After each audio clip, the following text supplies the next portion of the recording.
Welcome back. Our reporter Lezima Gomes had a chat with Goan superstar Oliver Shawn. Take a look. Hi, I'm Lezima Gomes and we're here for a little off-the-beat talk with Oliver Shawn. Hi Oliver, welcome to the show. Hi Lezima, thank you. So Oliver, tell us something about your music. What is the kind of music that you do?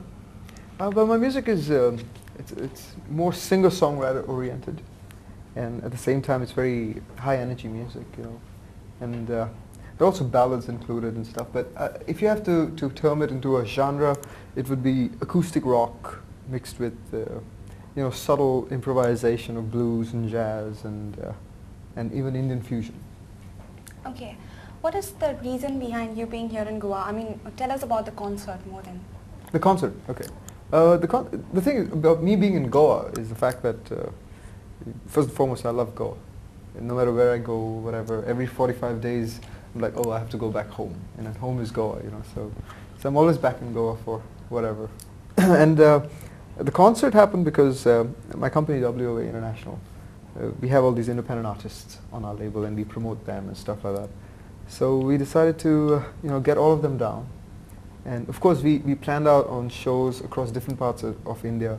The good thing is Goa is on, and we have hard rock cafes in Bombay and Pune. So the major cities are happening, you know.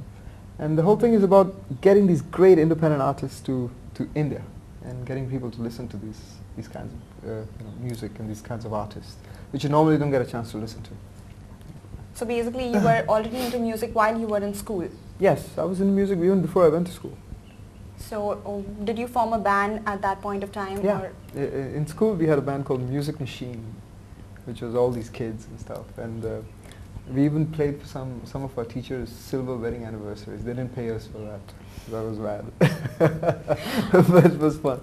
So it started off at like, I was 11, I think, 11, 12, you know, when we had the school band.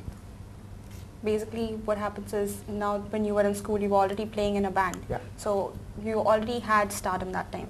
I didn't have stardom when I was playing in a school band, you know. Of course I was like the star of the school. All the 6th and 7th standard girls used to really like me a lot, and you know, and I was in 8th standard, so it was good.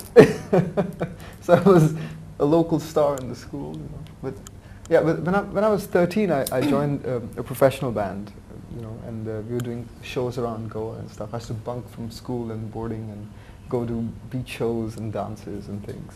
So at 15, I hit you know, stardom in a bigger way. You know, local way, you could say. All the papers were writing about me and stuff like that. They gave me a lot of backing, you know.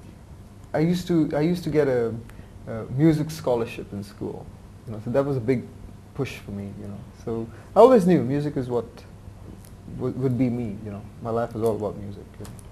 So basically, even at the age of 15, you knew you wanted to do music. Yeah, of course. I mean, I knew it was just the beginning, you know.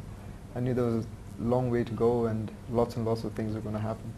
And it's still happening, you know. So you later did your MBA. I mean, was it that music had taken a... Oh, no. When I did my MBA, in fact, at that point of time, I recorded my first single called There She Is Again. And that got released in Dubai. And I got, you know, pretty famous in the Middle East over there. The radios were playing my song. I was an unknown guy, you know, but they loved the music. And so during MBA, you know, my college, my school, my MBA, it never kind of affected my music. It always happened simultaneously. You know, it was very seamless integration. So it wasn't like you were planning on moving out of music. You always wanted to do... Yeah. The MBA was, in fact, you could say, you know, my mother, she said you should do an MBA and things like that. But I always looked at it in a standpoint that I would have a record label someday.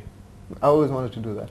At the age of 15 and 16, I used to think of that, you know, that I'm not going to let anyone else handle my music, you know, or my career. And so the MBA was to back that up. When did you release your first album? My first album was released, proper full-fledged album in a big way, was released in 2003. Was it in Goa itself? No, that was released in England, and then it was released in India by Times Music. WA Records, but Times Music came in and they got the CD out in India. And stuff. Why didn't you choose Goa to... Goa was part of it. You know, Goa was just... So basically what you did was you brought it back to Goa? Yeah, basically I was in London, I released it there. I was performing there, doing shows, promoting my music. Over there, people are more open to original music, you know. So, which is one of the reasons of this concert. You know, it's to open up original music to people, let people listen to new music and new musicians and, you know, stars in their own right. You know, so released it in England, and then MTV and Channel V started playing my videos here, without the CD even reaching here.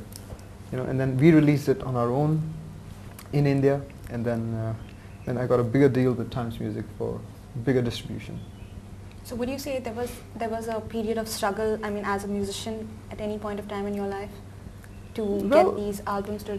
Yeah, I don't look at life as struggling, you know, I look at it as experiences. You know, so whatever you go through, you learn from it, you know, and so any tough thing that happened, it's just, life is just throwing that at you so that it makes you stronger and gets you ready for the great things that are coming through. And how did WOA happen, the record company? WOA happened when I was, I think, 15 or 16. As a kid, I was, you know, writing songs, making demos all the time, and I would send it out to all the major labels, you know. And then I would get letters saying, "Wow, your music is great, you know, but can you make it sound a little more like Backstreet Boys or whatever?" At that point of time, New Kids on the Block or whatever. I was like, bloody hell, I'm not going to ever change my style of music just to suit, you know, for whatever. So that's how WOA came into being. You know, my own record label, my in-house record label, you know. It was actually a studio. I set up my own studio so that, because I was spending a lot of money doing demo tapes, you know, recording in studios and things like that. So I said, let's start a studio in my bedroom. I studied for that, I learned and everything. And that's how the studio started. And the label was just, you know, automatically just happened. Tell us about your likes, your dislikes, okay. your... Okay, I'm a big music lover, obviously, you know.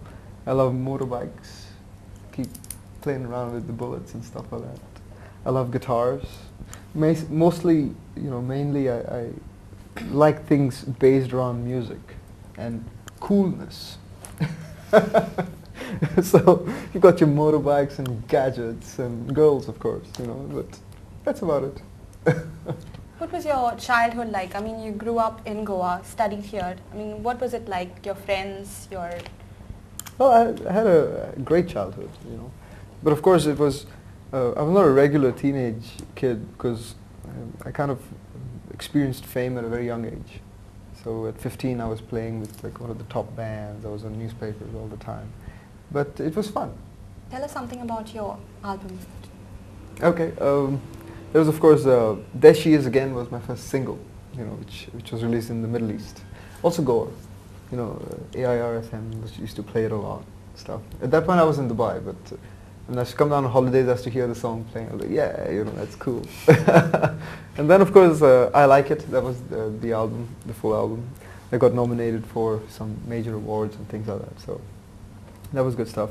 And then during that period after I Like It, I did a lot of singles, a lot of music, commercial music, you know, for the French government, for Goa, Republic Day Parade, things like that. So a lot of things happened, and then I released Darna Chhod Do. It was my Hindi album. This was just an experiment, you know.